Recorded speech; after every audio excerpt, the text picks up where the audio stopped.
हरे कृष्णा सभी को। हम लोग अपना क्लास स्टार्ट करते हैं। ओम अज्ञानतिमिरन्धस्य ज्ञानाञ्जनशलाकया चक्षुरुन्मिलितं येन तस्मै श्रीगुरवे नमः।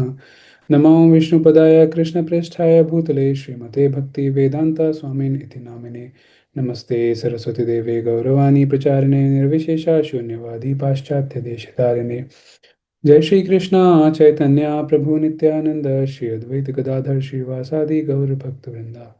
हरे कृष्ण कृष्ण कृष्ण हरे हरे, हरे राम राम राम हरे हरे। हरे कृष्णा। आप सभी का स्वागत है हमारे इस रेगुलर वाल्मीकि रामायण डिस्कशन में, और जिसमें हम अभी किष्किंधा कांड पढ़ रहे हैं, समझ रहे हैं। और 27वां जो सर्ग था वो हमारा कल हो गया था। आज हम 28वां सर्ग स्टार्ट करेंगे। आज का ये वाला चैप्टर स्टार्ट करने से पहले जैसे मैंने कल भी बताया था कि इस वाले अध्याय में भगवान राम बारिश के मौसम को डिस्क्राइब कर रहे हैं लक्ष्मण जी के सामने। अभी क्या है, भगवान राम जब डिस्क्राइब कर रहे हैं ना, वो एक एक चीज़ को जो बता रहे हैं कि ये बारिश इस तरह से प्रतीत हो रही है, और जो बिजली कड़क रही है वो ऐसा प्रतीत हो रहा है कि जो कोड़े लगाते हैं ना, कोड़े मारते हैं कभी, वो तो ऐसे अलग अलग एक चीज़ को दूसरी चीज़ से कंपेयर करना। और और भी आप इसमें कई सारी चीज़ें देखेंगे।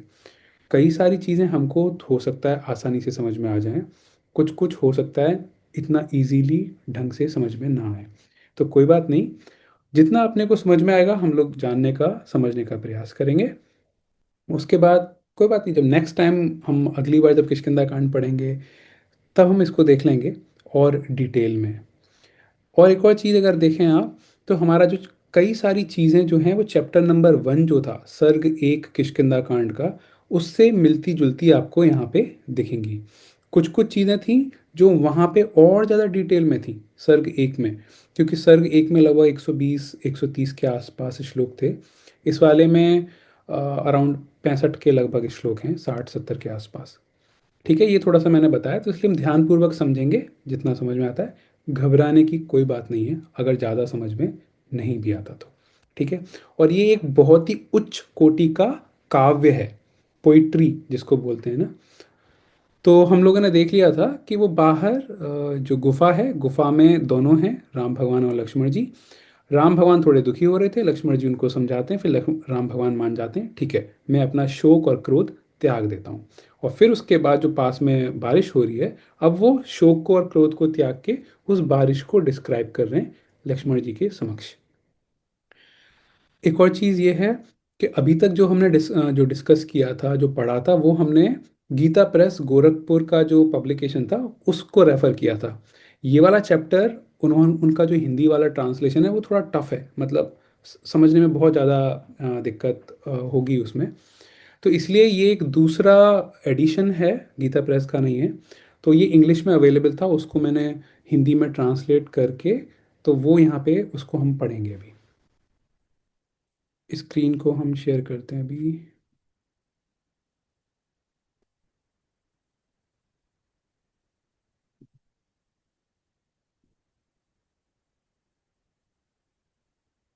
ओके, आई होप आपको स्क्रीन विजिबल होगी।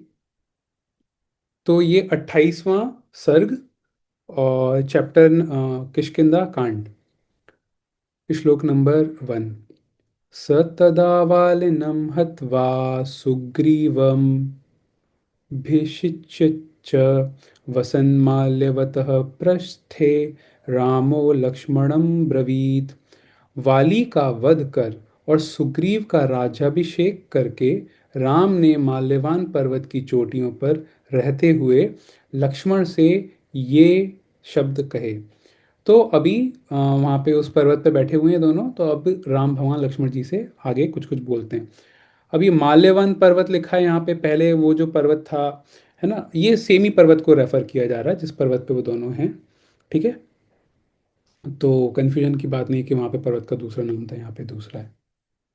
अयं स कालः सम्प्राप्तः समयो अद्य जलागमः सम्पश्य त्वं नभो मेघैः संवृतं गिरिसन्निभैः। वर्षा का मौसम आ गया है, पर्वत पर्वताकार बादलों से ढके आकाश को देखो।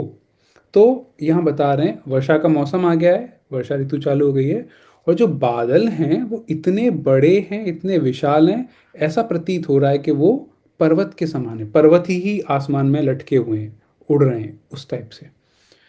नवमास धृतं गर्भं भास्करस्य गभस्तिभिः पीत्वा रसं समुद्राणां द्यौः प्रसूते रसायनम।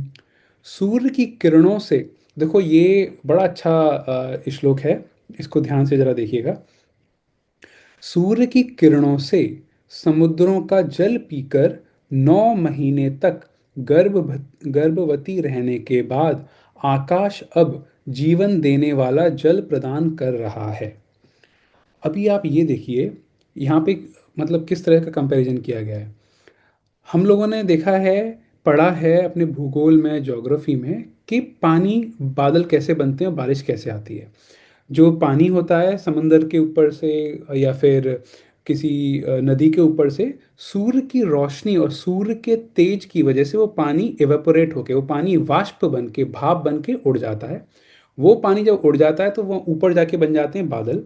फिर जब बादल बहुत ज़्यादा घने हो जाते हैं उसके बाद फिर वो बादल बारिश की तरह फिर से नीचे गिरते हैं। ठीक है, ये पूरी साइकिल होती है पानी कि किस प्रकार से नीचे से पानी ऊपर जाता है और फिर बादल बन के पानी वापस आता है। ठीक है, अब उसी प्रोसेस को आप देखिए। इस वाली चीज़ को तो हम लोगों ने अभी कुछ शताब्दी पहले ही हम लोगों ने, साइंस ने डिस्कवर किया है, और इस प्रोसेस को यहाँ रामायण में किस तरह से दर्शाया गया है।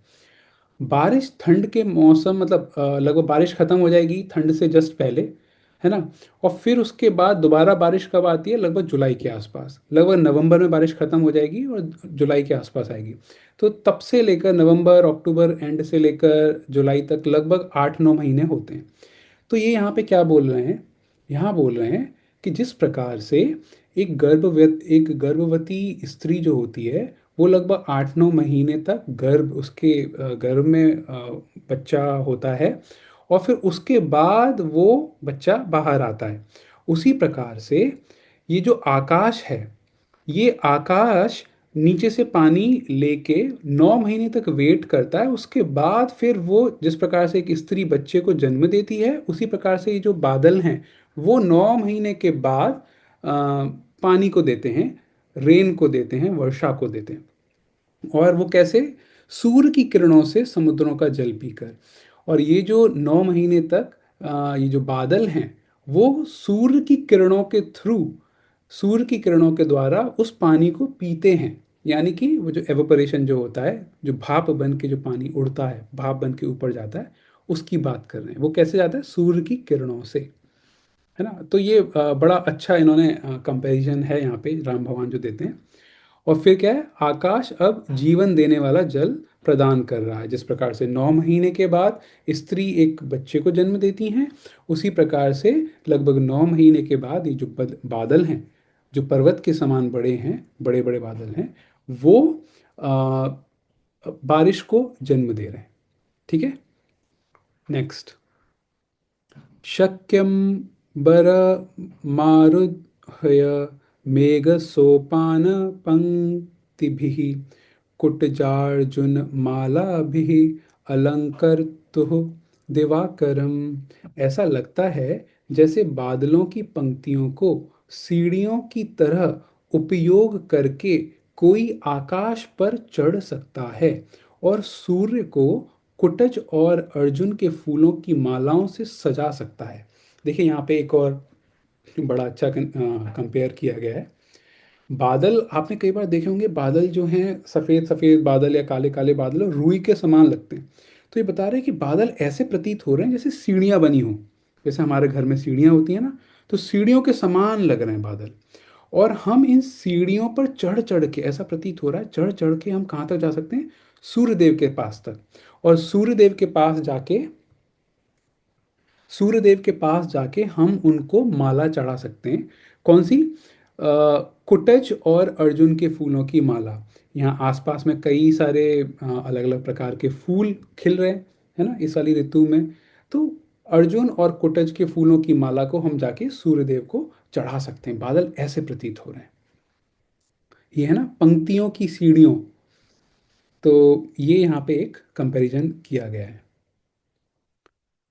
संध्या रागोत्थितैस्ताम्रैः अन्तेष्वधिक पाण्डरैः स्निग्धैर्भ्रपटच्छेदैः बद्धव्रणमिवाम्बरम्। ढका हुआ जैसे ही सूर्य अस्त होता है, चमकदार सफेद किनारों वाले चिकने लाल बादलों से आकाश ऐसा दिखता है मानो उसके बहते हुए घाव कपड़ों के टुकड़ों से ढके हों। देखिए यहाँ पे क्या कह रहे हैं। शाम के टाइम पे सूर्य की रोशनी से कई बार ऐसे होता है ना, जैसे बादल हैं, पीछे सूर्य भी है, सूर्य अस्त हो रहा है, तो कहीं कहीं पे थोड़ा सा लालिमा दिखती है, थोड़े से लाल लाल किनारे किनारे पे लाल लाल दिखता है बादल, बीच में कहीं से लाल दिखेगा। पूरा का पूरा बादल कहीं कहीं पे सफ़ेद दिख रहा है, कहीं कहीं पे लाल दिख रहा है। तो यहाँ पे क्या कह रहे हैं राम भगवान, वो कह रहे हैं ये ऐसा, ये जो नज़ारा है वो ऐसा प्रतीत हो रहा है कि कभी किसी व्यक्ति के अगर पैर में हाथ में कहीं पे घाव हो जाता है ना, वुंड हो जाता है और उसमें खून निकल रहा होता है, तो उसके बाद क्या करते हैं जनरली, जो कॉटन होती है रुई को लेके उसको घाव को ढक देते हैं रुई से।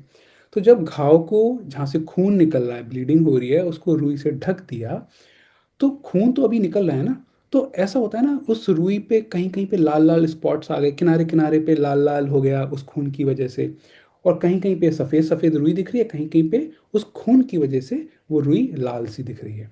तो यहाँ पे राम भगवान ये बोल रहे हैं कि सामने जो नज़ारा है ये ऐसा प्रतीत हो रहा है कि सफ़ेद सफ़ेद जो बादल हैं, या काले काले जो जो भी बादल हैं, वो रुई के समान प्रतीत हो रहे हैं। और जो जो सूर्य की जो अस्त होते हुए सूर्य की जो लालिमा है, वो एक तरह से खून जब थोड़ा थोड़ा आ जाता है उस रुई पे, वैसा प्रतीत हो रहा है। अब हमारे आचार्यगण ना, वो इस चीज़ को इसमें एक और डीपर मीनिंग बताते हैं कि राम भगवान ये वाली जो चीज़ बता रहे हैं ना, वो ये बता रहे हैं कि इस वाले मौसम में मैं जो हूँ, सीता जी के विरह में एक तरह से मेरे ऊपर घाव लगा हुआ है, मेरे अंदर से खून बह रहा है। जिस प्रकार से घाव होता है ना, उसी प्रकार से मेरे अंदर एक घाव है, क्योंकि सीता जी मेरे पास नहीं है। और लक्ष्मण जी ने, आपने मुझे थोड़ा समझा दिया है ना, कि भाई शोक मत करो, क्रोध मत करो।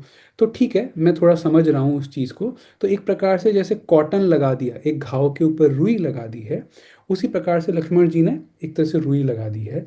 मुझको थोड़ा शांत कर दिया, मेरे शोक को शांत कर दिया है। लेकिन फिर भी थोड़ा थोड़ा जैसे खून निकल के आता है ना रुई के अंदर से, वैसे मुझे, भले ही लक्ष्मण जी ने शांत कर दिया है, लेकिन मुझे फिर भी सीता जी की विरह की वजह से व्यथा हो रही है, मुझे बहुत परेशानी हो रही है।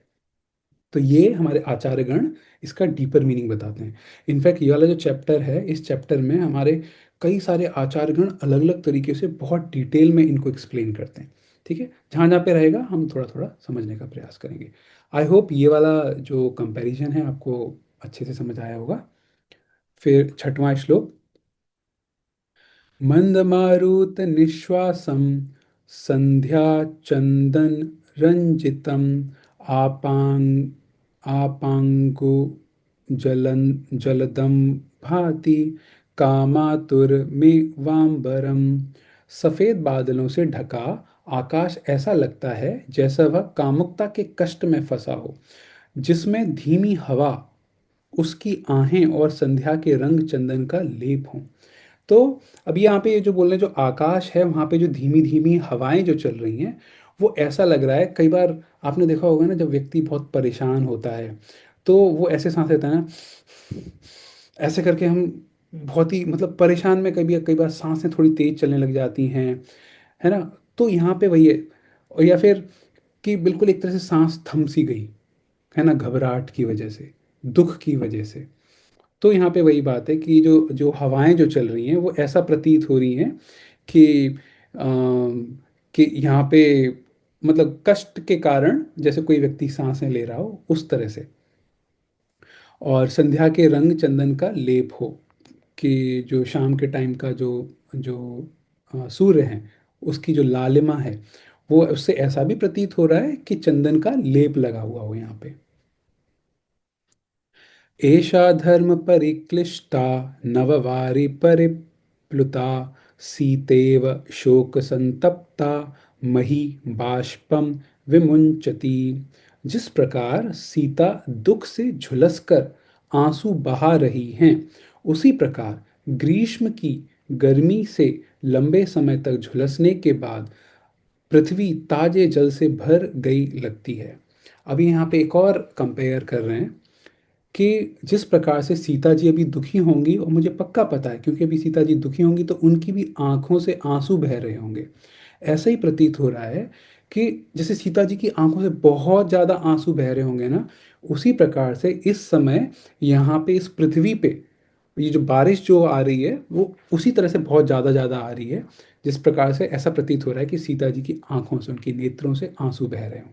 तो आप देख रहे हैं कि ये इसको भी देख रहे हैं, यहाँ का जो बारिश के मौसम को भी ऑब्जर्व कर रहे हैं राम भगवान, और साथ ही साथ वो सीता जी का जो दुख है, सीता जी जो दुख फील कर रही हैं उनको भी, उसको भी देख रहे हैं, उसको भी फील कर रहे हैं भगवान राम। और खुद भी दुखी हैं क्योंकि सीता जी पास में नहीं है। फिर आठवां श्लोक। मेघोदर विनिर्मुक्ताः कर्पूरदलशीतलाः शक्यमञ्जलिभिः पातुं वाताः केतकिगन्धिनः। ऐसा लगता है कि हम बादलों के गर्भ से निकलती हुई उस हवा से अपनी अंजलि, दोनों हाथों की हथेली भर सकते हैं। मतलब हवा बह रही है, ऐसा लग रहा है कि हम उस हवा को अपने हाथ में ले सकते हैं। धीरे धीरे हवा बह रही है तो हाथ में हम ले सकते हैं, ऐसा लग रहा है। जो पुदीना कपूर के पत्तों की तरह ठंडी है और केतकी के पौधों की सुगंध से सुवासित है और उसे पी सकते हैं। तो बता रहे हैं कि जो हवा जो बह रही है, धीरे धीरे बह रही है ना, इसमें सुगंध भी है इसमें, और हम, ऐसा लग रहा है कि हम उसे अपने हाथ में ले सकते हैं और उसको पी भी सकते हैं। मतलब ठंडी ठंडी है। तो एष फुल्लार्जुन शैलः केतकैरधिवासितः सुग्रीव इव शान्तारिः धाराभिरभिषिच्यते। यह पर्वत खिले हुए अर्जुन के वृक्षों और केतकी की प्रबल सुगंध के साथ मूसलाधार वर्षा से इस तरह नहाया हुआ है जैसे सुग्रीव को उसके शत्रु के शांत होने के बाद राज्याभिषेक की बौछारों में नहलाया गया हो। देखिए, मतलब राम भगवान हर चीज को किसी दूसरी चीज से कंपेयर कर रहे हैं। मतलब आप देखिए, जो प्राकृतिक चीजें हो रही हैं उसको हमारी जो नॉर्मल, जो दैनिक चीजें होती हैं उनसे जोड़ रहे हैं। तो आप देख रहे हैं कि मतलब प्रकृति की इंपॉर्टेंस भी पता चल रही है यहाँ से। तो राम भगवान क्या कह रहे हैं कि जो मूसलाधार जो बारिश हो रही है ना, ऐसा प्रतीत हो रहा है, मतलब ये बिल्कुल ऐसा लग रहा है। कुछ समय पहले हमने देखा था कि सुग्रीव का राज्याभिषेक किया था, उनको, उनका अभिषेक किया गया था, उनको नहलाया गया था। तो राज्याभिषेक अभिषेक करते वक्त जो बौछारें जो गिर रही थी सुग्रीव को अभिषेक करते वक्त, तो यहाँ पे लिख रहे हैं उसी प्रकार से ऐसा लग रहा है कि ये जो बौछारें जो आ रही हैं, जो बारिश जो हो रही है, वो भी, मतलब उसकी वो वाली बारिश, इससे कंपेयर किया है कि सुग्रीव को जब अभिषेक किया गया था, इन दोनों चीज़ को किया है। यहाँ से हम एक और चीज़ पता क्या सीख सकते हैं या क्या समझ सकते हैं, कि जो बारिश जो हो रही है वो क्या हो रही है, मूसलाधार, बहुत तेज। तो और जो सुग्रीव को जो राज्याभिषेक भी किया गया था ना, वो भी बहुत बहुत सारे अलग अलग द्रव्यों से, द्रव्य पदार्थों से किया गया था। यानी कि बहुत ही अच्छी तरीके से किया गया था। ऐसा नहीं है कि हाँ दो चार कलश डाल के हो गया अभिषेक, नहीं। आप देखिए, जैसे कभी जन्माष्टमी पे या कभी किसी और पर्व पे हम राधा कृष्ण को या गौर निताई को या जगन्नाथ बलराम सुभद्रा को या राम भगवान को या सीता जी को, इनको हम जो अभिषेक करवाते हैं ना, हम कितने सारे पदार्थों से, कितने सारे द्रव्यों से करवाते हैं, अलग अलग प्रकार के जूस से, दही, दूध, घी, और भी पता नहीं कितनी कितनी चीज़ें होती हैं, है ना। उसी प्रकार से सुग्रीव का अभिषेक भी ना बहुत ही अच्छे प्रकार से हुआ था, और जब उनका शत्रु शांत हो गया था, यानी कि वाली के मरने के उपरांत। फिर 10वां श्लोक। मेघ कृष्णा जिन धराः धाराय द्योपवीतिनः मारुता पूरित गुहाः प्राधीता इव पर्वताः। पहाड़ वेद अध्ययन के लिए तैयार लगते हैं। बादलों को काले हिरण की खाल के रूप में और वर्षा की धाराओं को यज्ञोपवीत के रूप में धारण किए हुए हैं। देखिए ये कंपैरिजन देखिए, पहाड़ वेद अध्ययन के लिए तैयार लगते हैं। इसको हम ऐसे समझ सकते हैं, जनरली कई बार कहा जाता है ना, इनफैक्ट हमारे जो कई वेद शास्त्र होते हैं उसमें से एक प्रकार के जो शास्त्र होते हैं उनको बोलते हैं अरण्यक्स। अरण्यक का मतलब ही है कि उन वाले आप शास्त्रों को अरण्य जंगल में जाके पढ़ोगे, मतलब शांति से पढ़ना है उसको। आप कहीं पे बीच में बैठे हैं, आसपास में डिस्टरबेंस हो रहा है, आसपास में शोर हो रहा है, आवाज़ें आ रही हैं, तो इतना समझ में नहीं आएगा। बहुत डीप फिलॉसफी होती है। तो इसी प्रकार से जनरली कहा जाता है ना, अगर आपको किसी को बहुत ही गहन अध्ययन करना है या शास्त्रों को अच्छे से अध्ययन करना है तो भाई पहाड़ पे जाओ, हिमालय पे जाके पढ़ो। तो यहाँ पे ऐसे ही लिखा हुआ है कि पहाड़ ऐसा लग रहा है कि वेद अध्ययन के लिए तैयार लगते हैं, कि इन पे आके आदमी शास्त्रों का अध्ययन कर सके। बादल काले काले हैं तो काले हिरण की खाल के समान प्रतीत होते हैं। वर्षा की धाराओं को, हाँ ये बड़ा इंटरेस्टिंग सा है। देखो वर्षा की जो धारा होगी, बारिश की, मतलब जब बहुत धारा, देखो एक एक करके अगर बारिश, बहुत स्लो बारिश अगर चल रही है धीरे धीरे, तो एक एक बूंद गिरेगी उसकी, ठीक है। लेकिन यही बारिश अगर बहुत तेज हो तो आपको ऐसा लगेगा कि ना ऊपर से पूरा धागा के समान है, मतलब पूरा पिलर पिलर के समान लग रहा है। एक एक करके बूंद जैसा नहीं लगेगा, एक पूरी धार जैसी लगेगी बारिश। तो वही जो धार है बारिश, यानी सफेद रंग के लगभग की।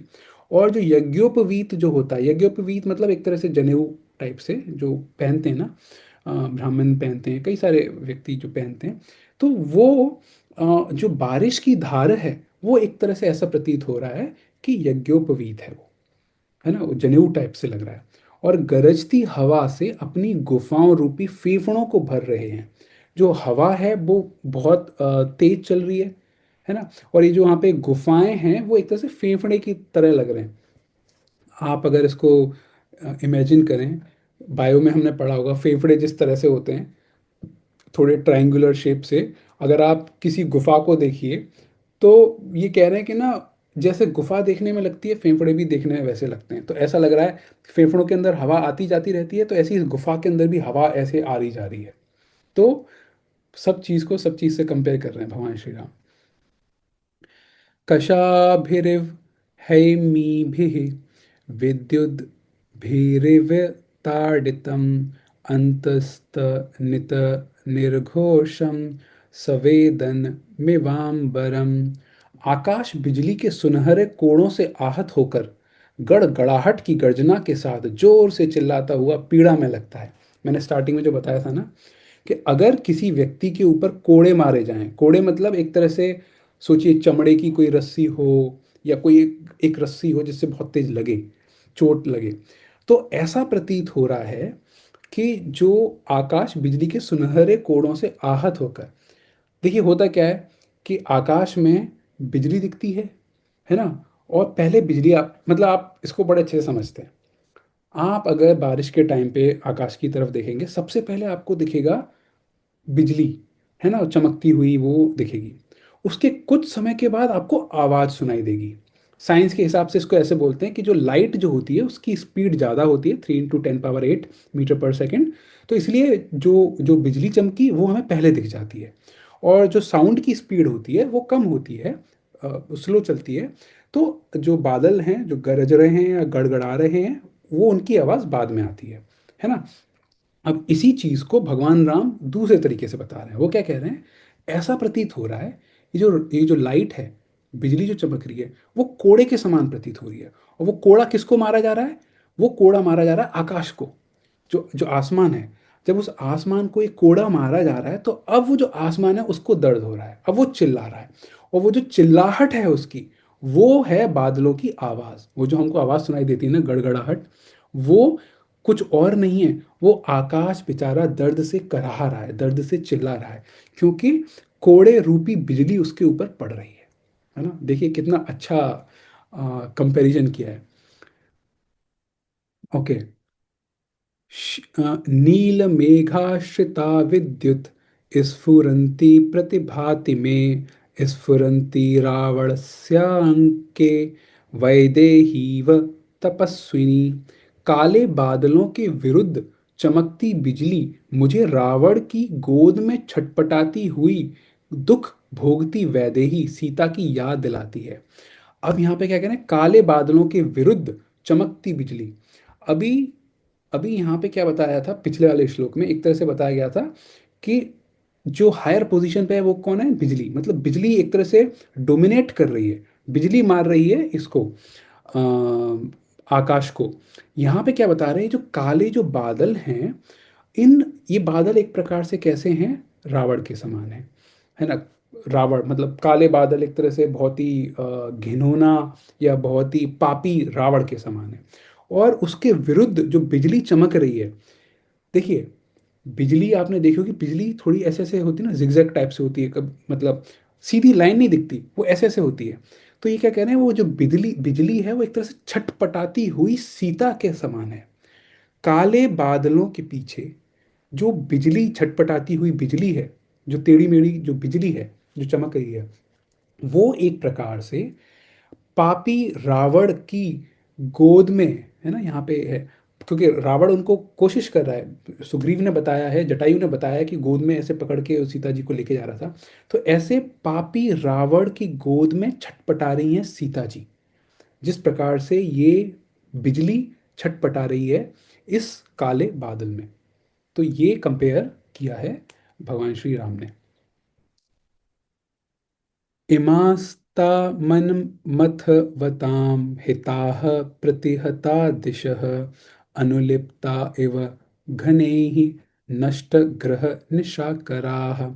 चारों दिशाएं जो कामुक व्यक्तियों की प्रिय हैं, बादलों से पूरी तरह ढकी हुई हैं और ग्रहों तथा चंद्रमा का पता खो जाने के कारण एक दूसरे से अलग पहचानी नहीं जा सकती हैं।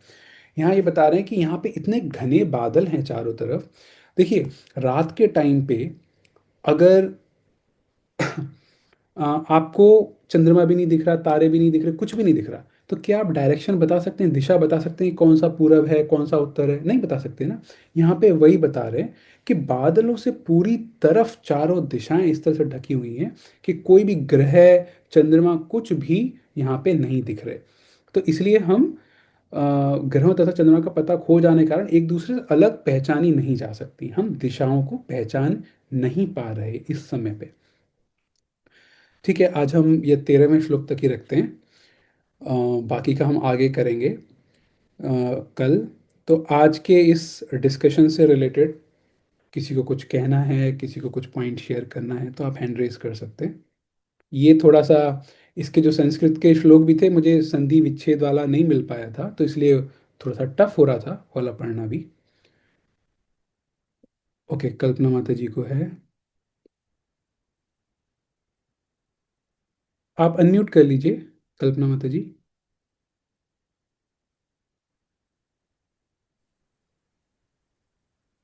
हरे कृष्ण। हरे हरे कृष्ण। कृष्ण जी। प्रभु जी, ये सब कौन बता रहे हैं? राम जी बोल रहे हैं या लक्ष्मण जी? हाँ, ये सब राम भगवान बोल रहे हैं लक्ष्मण जी को, सारा का सारा डिटेल। ये हमने पहले वाले श्लोक में देखा था। ठीक है। हाँ जी। ओके। किसी और को कोई प्रश्न या कोई कुछ डिस्कशन? ठीक है, नो प्रॉब्लम।